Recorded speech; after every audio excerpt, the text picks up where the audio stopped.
The Birth Circle podcast features experts in all the nuanced areas of pregnancy, birth, and postpartum with the aim of helping women make the choices that will keep them safe, healthy, and empowered. We respect all birth choices and believe in supporting informed consent and evidence-based practices. Nothing said on this podcast should be taken as medical advice. You should always seek the advice of a competent professional for your care. Welcome to the Birth Circle podcast.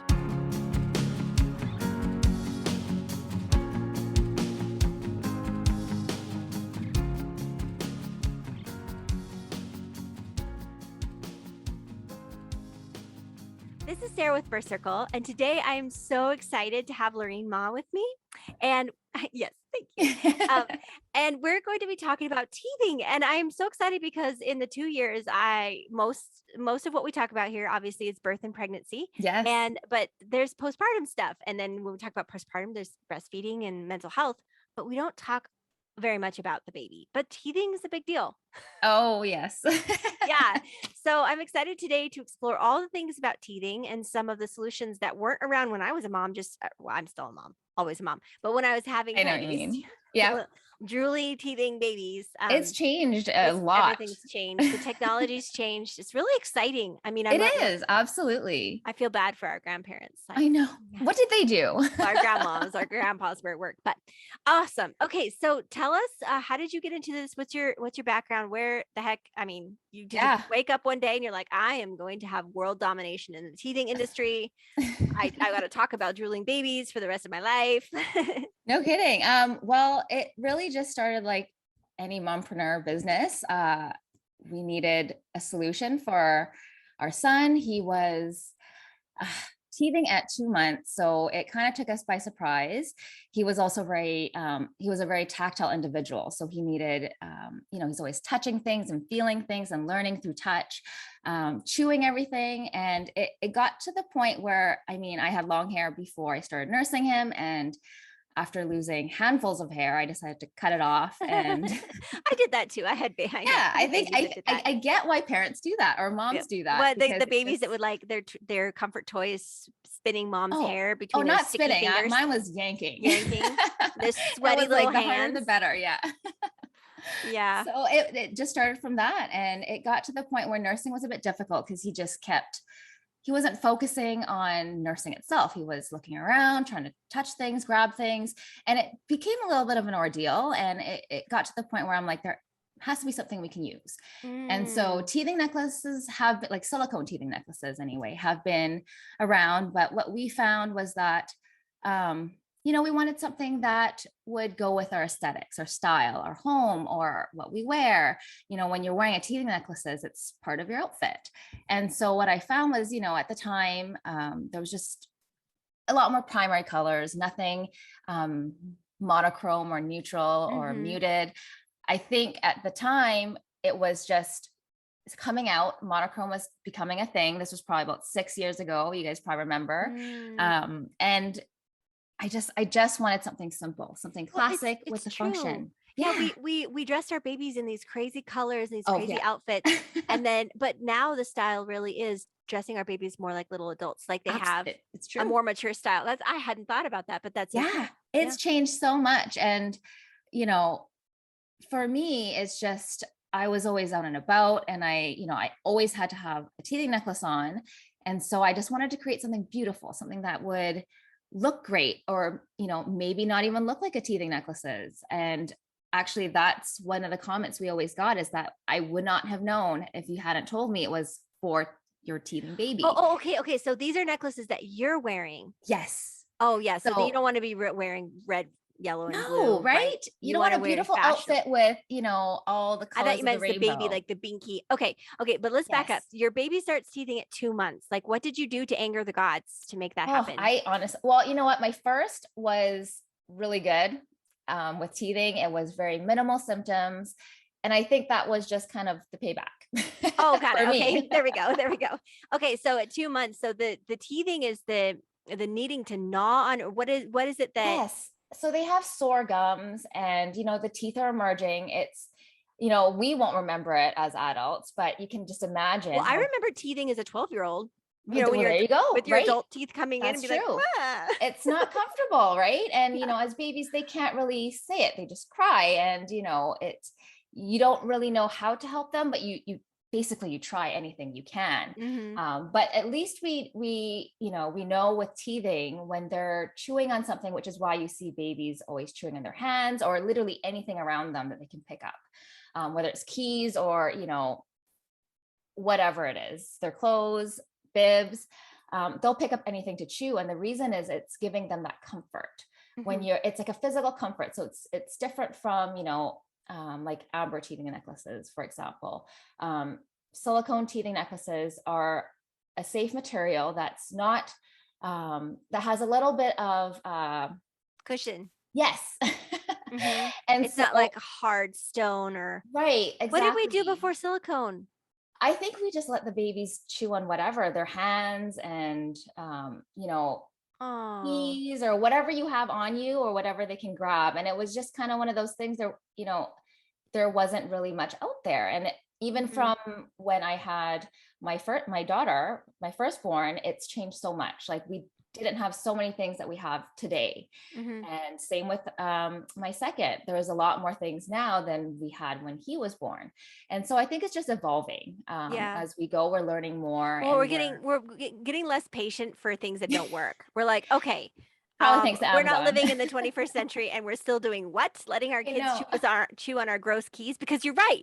I remember as a little girl, like my sister always chewing on my parents' keys. And I remember thinking, that's got to be dirty. And probably very unsafe. And not safe. Exactly. But it's what we had on us usually. If we're out, what do we have that you can play with? Oh, here are some keys.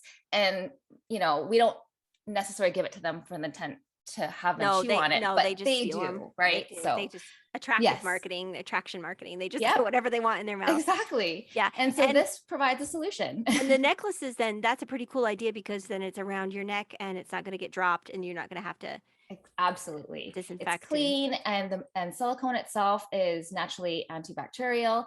And so it's just a really perfect material for babies to chew on. It's safe, it's hygienic, it's the perfect softness for them to relieve that teething pain in their gums. Cool. Very cool. So, all right. So your 2-month-old is chewing on everything, including you, because you're breastfeeding, right? Oh. I would just want to ask you, what are some of the tips you'd have for a breastfeeding mom whose baby is using them as a teething tool? Well, I think if they can, focus on something else, and that was kind of how the teething necklace helped me. For example, when we fly anywhere, I nurse him when it's takeoff. And so he's, focused on that. He's like, he won't let go. He essentially will nurse till he falls asleep. And that could be a very long time. And so with the teething necklaces, what I found is that when I had it on, it actually drew his attention to it because it would sit at the right spot. And then he would start grabbing for it and looking at it. And then he's focused on nursing, but in the right way. It's not, just attacking it and just not letting go. So even the visual of it makes him less naughty on you. Okay. And then when he's done, it looks much prettier than mom. And so so when he's done using you for the utilitarian purpose that you are, Milky, it's just an accessory. Then he lets you go and then he wants to chew on the sparkly thing that's okay. All right. And so it was like a multi-purpose tool. Like psychology 101. Like pretty much. Basic. Okay. That's really, really smart. It's funny because it's the simplest things sometimes we don't think of that work the best. And it's not a binky because a binky is like stationary in your face and it's not very interesting. Whereas the beads, they have the texture and different shapes, different colors. It really engages them. And that's the one thing I've heard so much, even through our feedback with our customers, is that it is such a lifesaver when you need it. That is fascinating. I mean, for reasons that you wouldn't expect. Man, I was not expecting that answer. That was a dang good answer. I'm like going to tell everybody. Oh my gosh, psychology 101. I had the best baby to learn all these experiences with. Yes, again, the gods had something for you to create. And exactly. That is awesome.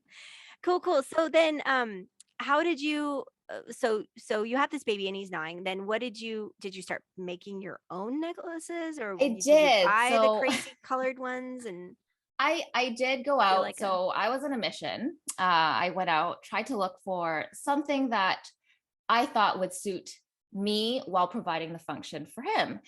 And well, I did come home empty-handed, and I thought it was just absurd that I couldn't find something in stores that met all my needs. So I looked online and I was like, you know what, I could probably make something like this. Like, it's a necklace, I could figure it out. I started looking for supplies, and I ordered maybe $100 worth of supplies, and started creating some necklaces for myself. Then I said, I had all this extra beads. I'm like, let's see if anyone's interested. And I started an Instagram account, went on Etsy for a bit, and Instagram just blew us away with the support we got from the community. Like, the moms were just like, wow, this is amazing. Like, it's so pretty. Like, it's so different from what we're seeing in the market.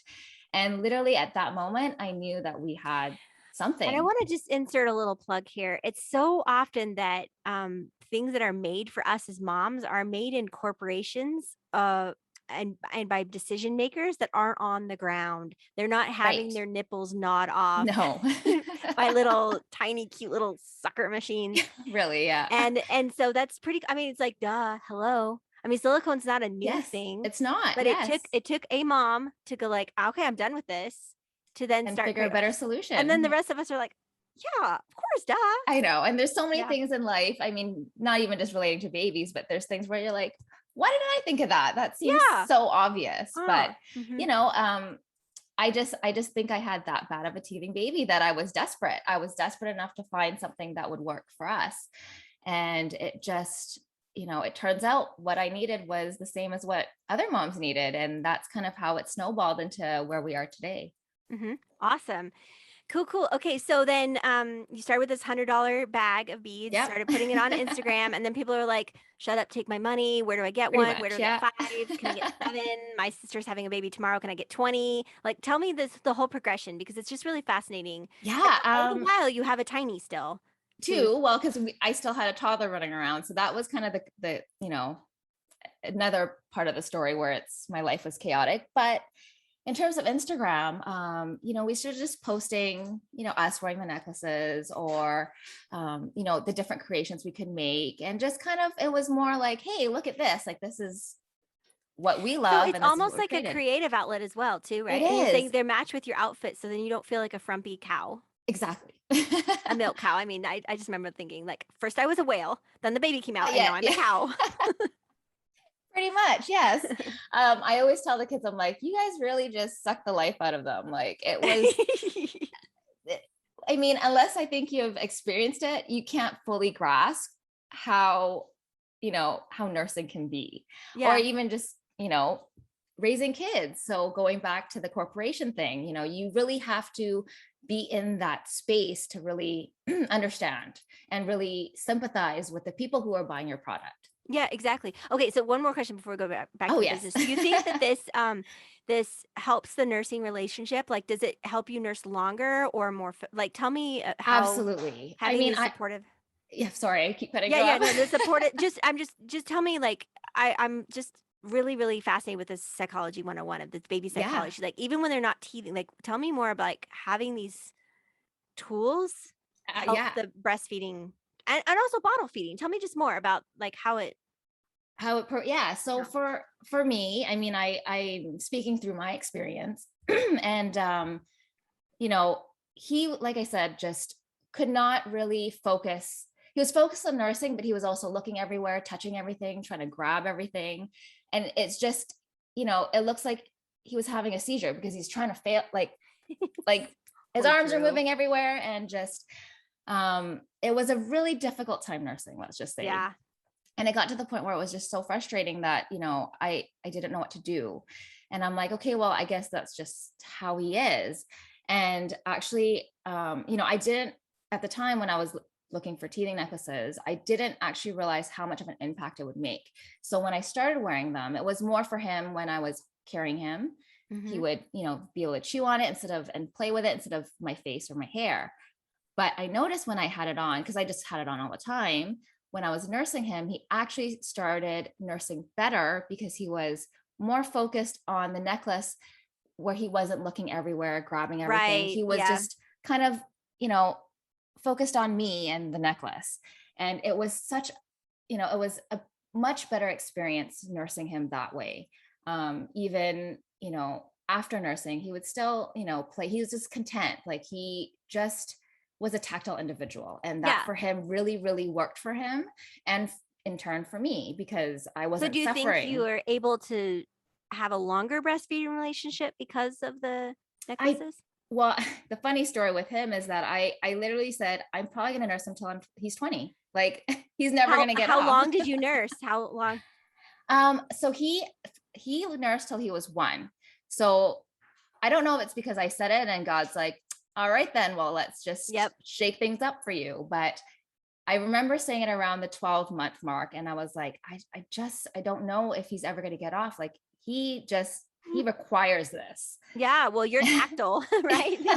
You said he was a tactile person. So. Absolutely. And just, I was thinking, okay, well, when it comes time, we'll slowly wean him and just kind of help him be ready. Because obviously we can't do it forever. And I remember it was the night before we were going to Mexico. And he was a little bit congested, probably part of teething. He just wasn't feeling 100%. And so he actually, for the first time, refused nursing. And he actually started gagging at me, believe it or not. Yeah, I was know. Like, oh, that's strange. It's like they forget overnight. It's all my kids did that. You too. Okay. Yeah, one day they're like, and I was like, did you forget your suckle? That's gross. Yeah. Yeah, I know exactly. And they didn't, and their tongue was in the wrong position. Is like they literally forgot how to do it. I thought maybe it was just him because I'm like, this is wild. Like he just went from obsessed to like, do not put this in my mouth because I'm gonna gag at you and throw up. That's so funny. And so I didn't think much of it. I was like, okay, maybe it's an off day. And then we get to Mexico, still nothing throughout the plane. When we got there, didn't want to nurse. I wasn't prepared because I'm thinking this kid will never get off nursing. So I didn't bring a pump. I didn't bring, any of the things. Ouch. Yeah. Yeah. There's another good story to that, but probably too much info for this. But so since then he just cold turkeyed. So that was my experience with him. With my daughter, it was more of a gradual process. We kind of went down one feeding at a time. So, it is going to be different for every baby. And I think that's something everyone should always remember. Totally. Every bit. And I've had 4. They all weaned between. How did you do 10. 4? That's always my question. I had a really bad memory. I finally figured it out. I do too. After 4. But they were all different between 10 and 12 months. They would like exactly what your son did. Yep. They would just stop, but they had been like slowing down. They would get the food and I didn't get the whole engorged thing. Right. But my last, she didn't. And she didn't. And then each has his own thing. Yeah. And she was 4 and I was like, are we really going to do this until high school? Like, are we going to do this before prom? And there was another mom. I even wrote this article, How to Nurse a Teenager, because I was like, this is a joke. And I thought, because it was my 4th. So I thought I was waiting for that gag reflex. I was waiting for her to wake up one morning everything and stop. And she never stopped. And I was like, I don't know how to break off this relationship. So we would have to set boundaries and we would, and near the end, she was only doing it every like other day or even 3 days. It was basically but she still could nurse. More comfort, right? Yep. And then one day, right before her 5th birthday, she woke up and she couldn't do it anymore. And I said, you're done. That hurts. And she goes, no, let me try again. I'm like, no, we can have a conversation about that. We're done. We're done. Anyways, it's just always my favorite story when people are like, I don't know what to do. I don't know when to wean. And I'm like, just take the babies, because nobody nurses till high school. So just take baby's lead and don't feel bad about it. It was so sweet. Absolutely. Those moments that I had with her as my baby, right? So exactly. And I think we always have this plan in mind and we set these expectations. But I think once you have once the baby comes, you quickly realize that there's no control. You don't know what you're doing. No, not at all. No. You just go with it. Yeah. Yep.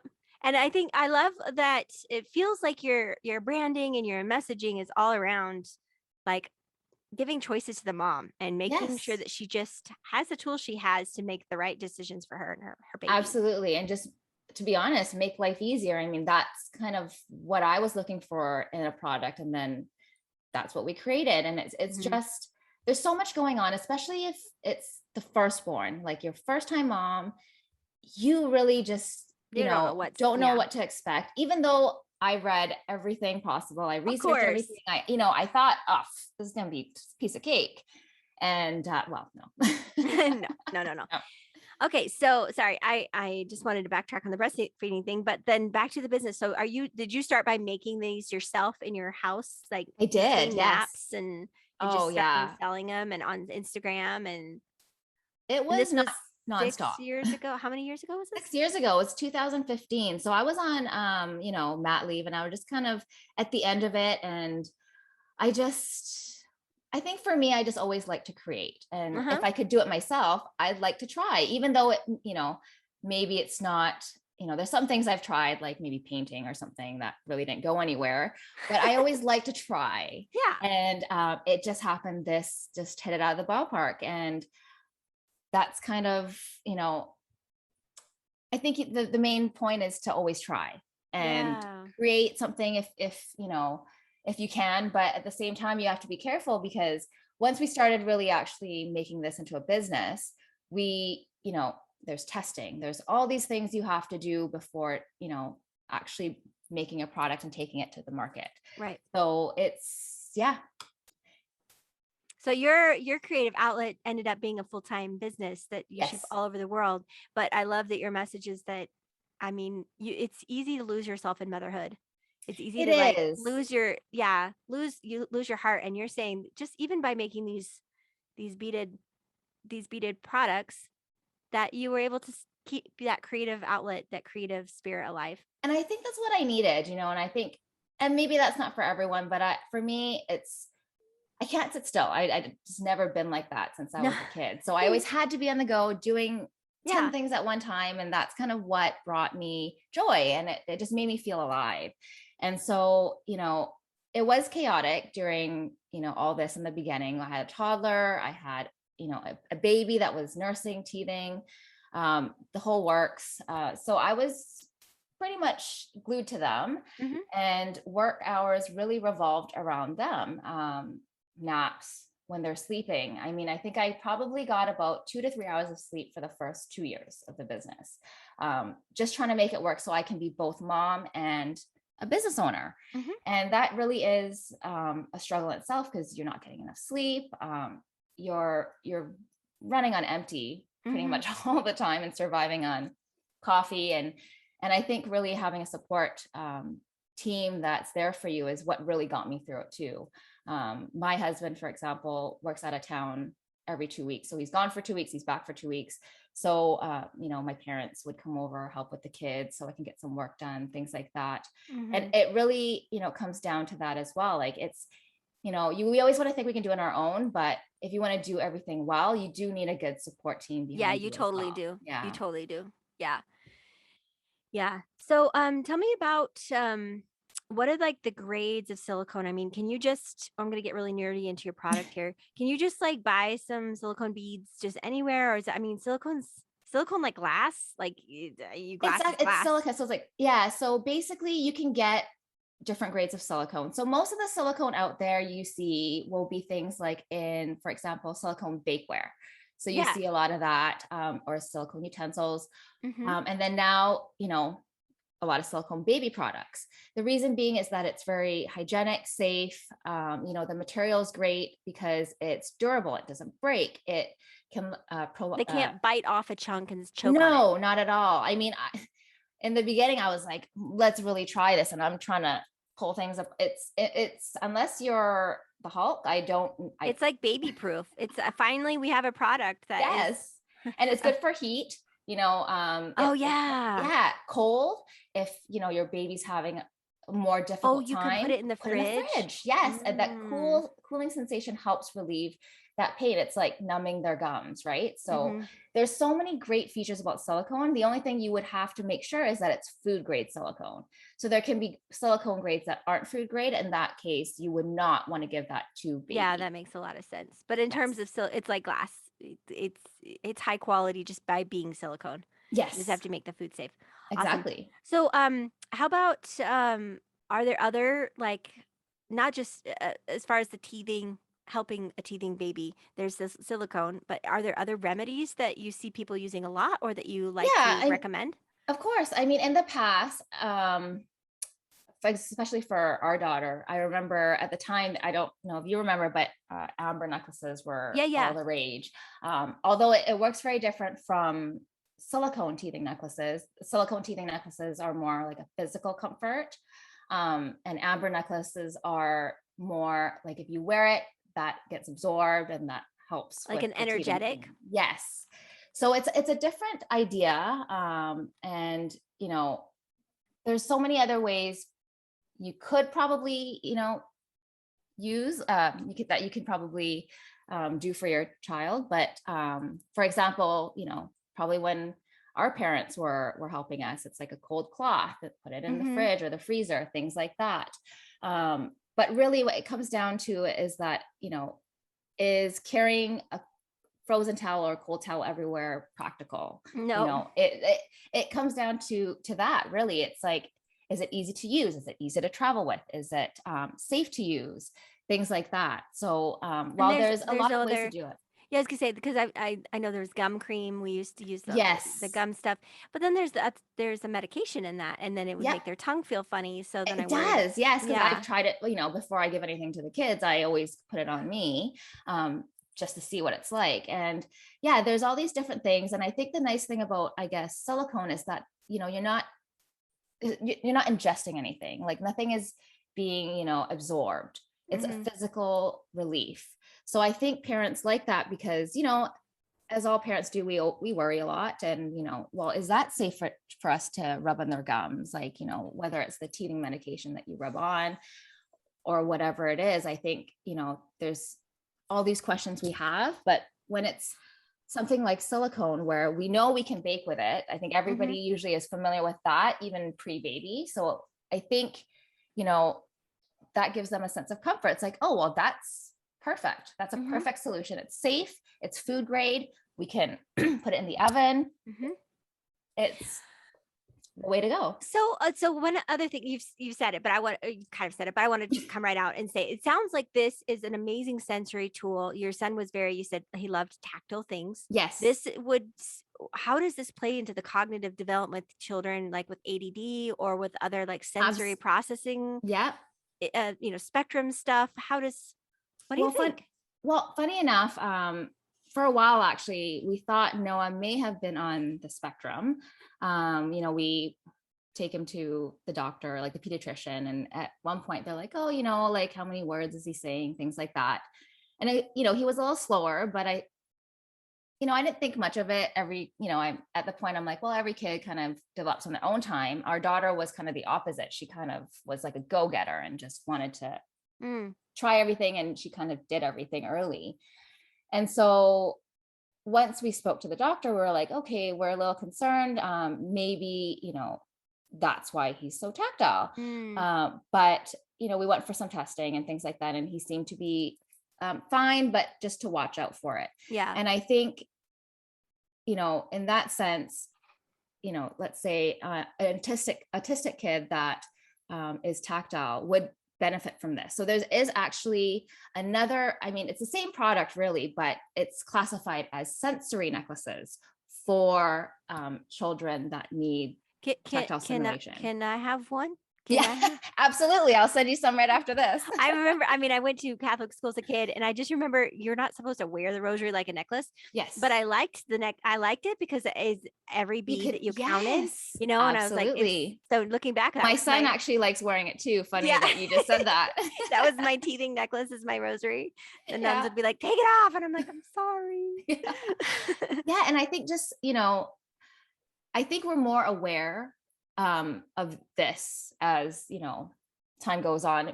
You know, when we were young, I don't remember anyone talking about this. Like this wasn't really as out there. And now we're more aware of the signs, whether we should send them for an assessment, things like that.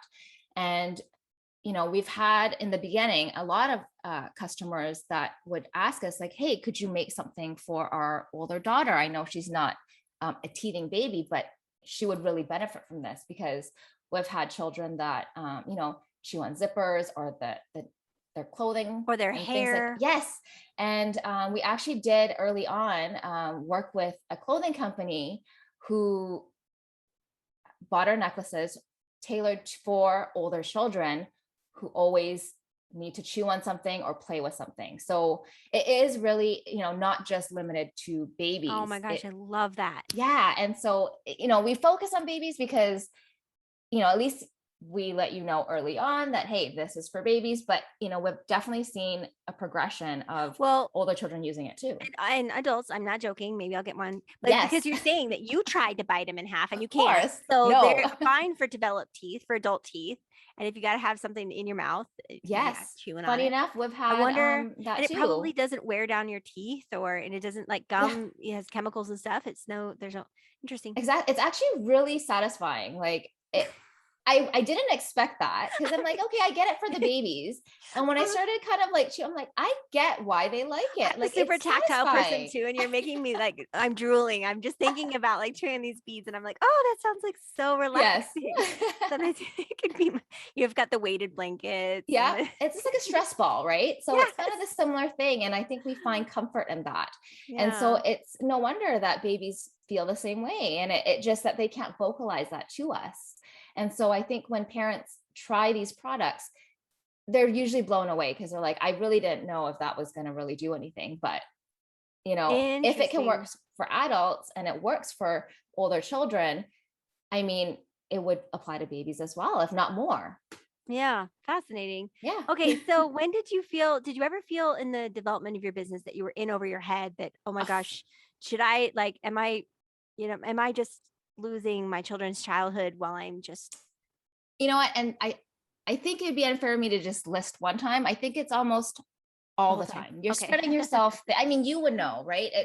You spread yourself thin. We think, we can do it all, and we do, but there's always going to be a sacrifice somewhere, right? So for me, sleep was a major one. And that was the first thing for me to let go, because I'm like, okay, I don't want to sacrifice the quality of time I give my children. I can sleep a little less and still function. That's fine. But even then, once the business started going, I mean, I don't think a lot of people realize just how much time and effort really goes into it. And whether you're, on social media, trying to engage with people and build a little community, or just setting up your website or setting up the processes, it takes so much. And so it got to a point, I remember one point where I was actually, I felt a little defeated, was when my daughter, she was probably around 2 at the time, and she was pretending, they mimic you. So she was nursing a baby, and then she had a pretend phone on the other hand working. And I was like, what are you doing? She's like, oh, I'm being mommy. And I'm like that cannot be and it literally broke my heart. But I was like, mommy's working, trying to, make something. Gosh. And I have to tell you my story too, because I want to hear it. We have a hotel, and one time I walked in on my little girl, she's 4 or something, and she was making a reservation on her play phone, and she was getting the guest count and the credit card number, and I was like, oh my gosh, how many times? They look and they observe, and they really do mimic, and it's a great way to see how we are. Right. Like very, very telling. No lies. Yeah. But so there's the guilt-ridden side, but then there's also, I love the living the legacy side. Yes. The fact that my children get to see me in a creative outlet, they get to see my joys and my discouragement. And of course. And then also it gives them permission to explore theirs as well. Exactly. So there's that plus, right? And I love that because, especially with my daughter, I would notice her making artwork, and then she makes a store, and she's like, oh, well, this is $1, this is $2. And so it's like, you can see that, things I've been doing have been, she's been thinking about them and, for herself, and, oh, well, how can I do this? How could I do that? How could I sell this? What can I create? And, to me, that's amazing to see, is seeing her being so open to all the possibilities. Because she feels safe. Just because she's mirroring you is not a criticism of you. It's that she feels safe to explore, what does mommy do? And is that something I want to, does that fit me too? Do I want to be that? Do I want to, right? Yeah, I know. And it just gives one time I walked in on my older boys having a water birth in the laundry basket in my living room. And I was like, my boys were reenacting the birth of their sister, trying that on for size, and it's just like, I was like, oh my gosh, I ruined my children. But no, I just think it just makes them really well-rounded, compassionate, Absolutely. understanding adults to see. Yes. Mom To see do the real life, you know, not just the mommy version and the kid version. You're seeing everything as a whole, because, you know, for example, when you start a home business, they see everything that goes with it, you know, including your stress or your success, your failures, everything. And they, you know, even though they're little and we don't think they absorb that, they do. And it does mold them into, you know, a different person. And it just opens them up to the opportunities that can be out there, you know. So maybe when they're younger, they think, oh, you know, maybe all I can do is work as, you know, in a job 9 to 5 or whatever it is. I think that's kind of going, well, this day and age, we're kind of going more towards entrepreneurship. So it's a bit different, but, you know, when we were kids, this wasn't really a thing, right? And I always explain to the kids, I'm like, we didn't have these opportunities when we were little. Like it wasn't as common. You don't have. Well, we had doctor kits and we had the teacher kits and stuff, but we didn't have the opportunity to see our mommies acting things out. Is that what you're saying? Like the more entrepreneurial? Yeah. So we still have like career days, and you know, we wanted to be a fireman or whatever, but to have it brought home so specifically that my girls can now take it. And I actually filmed it too. I was like, wait, start over. Can I take a video of this? So I've got that now for the grandchildren to watch, but which is great. Watching a 4-year-old take reservations, I was like, hey, I might have a backup helper here. Exactly. And they really, I think it allows them to see how much hard work it actually is, working, like, you know, and being your own boss, or, you know, creating something that you always dreamed of and making it a reality. Right. So I think, you know, whether or not that is the mindset, it is up to the child. For example, our son would probably never do anything like I do. It's just not in his nature. But it's always nice to see that. And I think whether or not the parents are, you know, a business owner or not, this day and age, we're lucky that there's so much out there like that. Like this generation, not our generation, but the new generation, you see everyone's a YouTube influencer or a TikTok creator. I mean, that's how they make their money. And it's so different, because a lot of people in this day and age is creating an opportunity for themselves. And so I think, you know, I don't know how it will be when they're ready to go in the workforce, but it'd be interesting to see what things are going to change for sure. It is. Yeah. You know, we always look at the old generation, like, oh man, you're so, I mean, I've always had this deep respect for like the matriarchs of my family, my grandmothers. They were amazing, but they didn't understand so much of my life. And it's not that they were irrelevant, but their wisdom was almost irrelevant to different time. Different time, but they always had wise things to say that I could bring into this day and age. But I just like, we're gonna be the old ones. I know. And it's just so different. Marketing's so different. It is. Yes. I have one last question. How do you and this is, I hate that I ask this, but we are still in a world where having a mama run a business is different than having a dad run a business with a family, because we assume he can just have it both. Right. How does your partner, how do you work the culture of your family? You mentioned that your partner's very, very supportive of you. Your husband's really supportive, but what role does he play, and how is that? Just tell me about the dynamics of that. Somebody wanting to do what you do, how can they incorporate sorry, back up one more thing before I let you talk, is that I've noticed that female entrepreneurs, when they go in, they bring everyone with them. They bring their children and they bring their partner, and it is a family culture thing. Whereas if a man goes in, most of the time he goes out and it's his thing, and he comes home and he does his family stuff, but it's his thing. Like I don't see it the other way around, where he brings his wife in as much as I see the mompreneurs bringing their husbands in. That's my comment. So now I'll let you talk. Perfect. Well, I think a lot of it is, I mean, we've been kind of brought up thinking that the dad goes to work, right? And the mom stays home with the kids. I mean, this is more outdated now, but I think we still have a little bit of that. Still do. You know what I mean? And so I think that's probably the reason why we're seeing more of that, because, you know, that's kind of what we thought was normal. And so as a mom, when you know, start a business, I think there's that guilt, because you're like, I'm supposed to be with the kids. And so you try and include them, and you try and, you know, bring everything together so you can kind of do everything all at once. You know, be a mom, be a business owner. And I think maybe dads, and not all of them, I we're seeing a lot more dads being very hands-on and family oriented, and you see them being dads.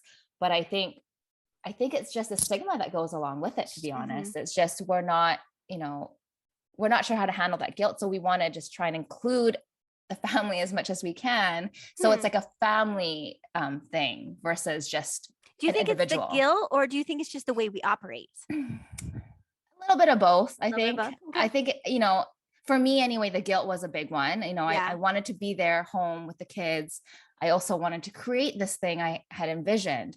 And so how do you do it? Well, you kind of mix it together and hope it sticks, and hope you can survive both roles. Is this a cooking show? Because that's just mix them together. Hope it rises in the oven. Let's hope nobody pretty much burns the house down. Yeah. So that's kind of how I think of it. And I, for in our family, my husband, like I said, he's not always home. He's gone essentially half of the year.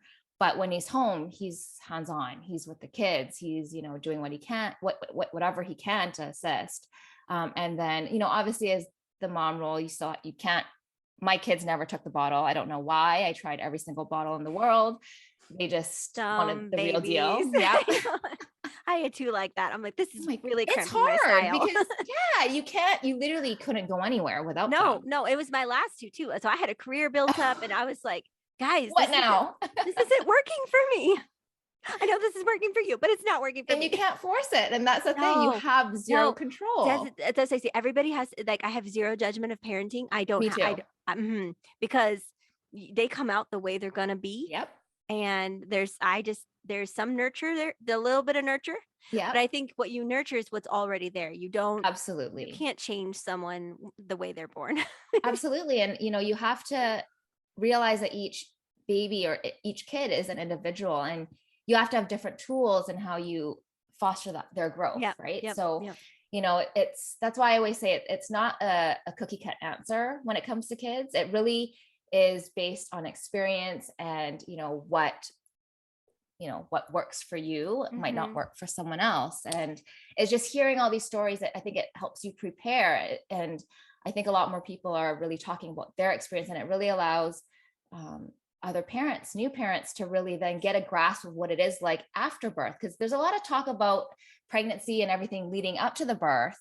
But then I feel like for me at the time, I was just unprepared for the next steps. I kind of knew okay, teething normally happens around 4 months, right? So, okay, that the general idea of what things should be. But like I said, my youngest started teething at 2 and was we always said he was a faucet. He drooled I couldn't even believe how much water came out of his mouth. It was just he stay hydrated. Yeah. And that was the thing. Maybe that's why he nursed so much, because he was always thirsty. Wow. If we could just talk to our newborns. Yes, exactly. Wow. Okay. So tell everybody how they can find all the things that Glitter Spice, everything. Yeah. So, we have a website that you can shop on. We ship worldwide. We have distributors and lots of stores around the world. Our website is glitterandspice.ca. I think it was probably in the bio somewhere of my listing, but you can pretty much find our stuff, in stores. And if you want something that you don't see in store, hop onto our website and there's always going to be something for you. Our focus is always a minimalistic and clean style that also provides the functions you need to help your baby and to help make your life easier. I think that's really what the goal is, right? Is to make our lives easier, because as parents, it's busy and chaotic. So just a plug, you don't just do teething stuff. No. You've got dishes, you've got even a sleep bag here, you've got the bibs with the bucket. Oh, that was a lifesaver. Seriously, I know I had a plastic Sesame Street one that kept getting gross. Yes. But where were these 10 years ago? It just wasn't around. I'm really kind of irritated in you that you didn't figure this out when you were 14. I really should have had babies really early. You should have just done this. But we've got rattles. You've got the bibs, toothbrushes, which is really cool. Okay. Well, just go on and see what it, because you think, do I need to brush my baby teeth before they have teeth? Yes, you do. Exactly. It's a lot of things, and it's funny because the way our website is now, it really showed the growth of our children. So what I felt they needed at that age. And so our product listing really just grew as our kids grew, after the necklace. Well, he started being so mobile, and there was no way he was going to let me carry him for, a long period of time. So he needed something he could take with him. I mean, I didn't want to give him a necklace because, what if, he does something crazy with it. So I wanted a safe teether that he could carry and not throw, because he also threw everything. Yes. And we started doing a teether on a clip. So it was on the baby all the time. They could reach for it, chew on it, play with it, and it wouldn't fall on the floor. And so that was the next transition. And then his drooling just drove me nuts. And so we always had bibs on him. Yep. But we noticed he would chew on the bottom of the bibs. So we put a teether on the bib, and then they started eating solids. And so it really just progressed. Yeah. So I'll see your teenage line coming out here pretty soon. Pretty soon. your sensory stuff, your test taking necklaces. Yeah. So another thing that's cool about these is they are they never expire, right? So you could actually pass them on. Like all the kids in your whole family could say they chewed on the same. I'm sure they'd be proud to tell their friends that they all just chewed on the same toy. But there's this sentimental thing, right? Absolutely. You can create your own name. So you could, when you're ordering online, you can always say, this is my son's name. I'd like to see it on the pacifier clip. And then we make it for you. And then a lot of people tend to then take their photos with it, or, their birth announcements, things like that. It becomes such a sentimental piece to them that it's just an heirloom. It carries on with them. Yeah, I love it. And so I think that's always, very sweet. And, it's something that a lot of our customers like doing is to create something custom for their little ones. Well, I have my binky clips for my kids. The two that would take binkies. I have their binky clips. I still have their stuff in a box, and their little things that they had when they were little. Yeah. And, I never give them away. Like it's a memory. And so, it's great when you see our products grouped in with that, because you're like, that means so much more than a quick solution. And you're a young company, but I see no reason why you wouldn't have people using their toys with their then future children. Absolutely. Silicone has been around, like you said, for a long time. It's just now we're, as time goes on, we're realizing all the uses for it and how great it is for, teething babies, for example, or tableware. A lot of people don't want to use plastic or, certain things, but silicone is the perfect material because you can even bake with it. Right. So I think it's one of those materials that are just gonna here to stay. And I'm glad it's in our industry. Yes, me too. Awesome. Well, thank you so much. This has been really, really fun to not only talk about teething and something that we all have to pass through as we have kids, but also the entrepreneurial side and the problem solving side and the always looking for something better side. It's always great talking to other moms. I think it's what that, we relate to all the problems that we've gone through. And it's just always so nice hearing other, like your stories, because then you're like, I'm not alone. Like I'm not the only one that's drowning. Yeah. Well, thank you so much. And check out glitterandspice.ca. And they have some really neat stuff. It'll forever change your idea about what silicone chewies should look like. And I will definitely send you something. Awesome. Thank you so much. Thanks for having me.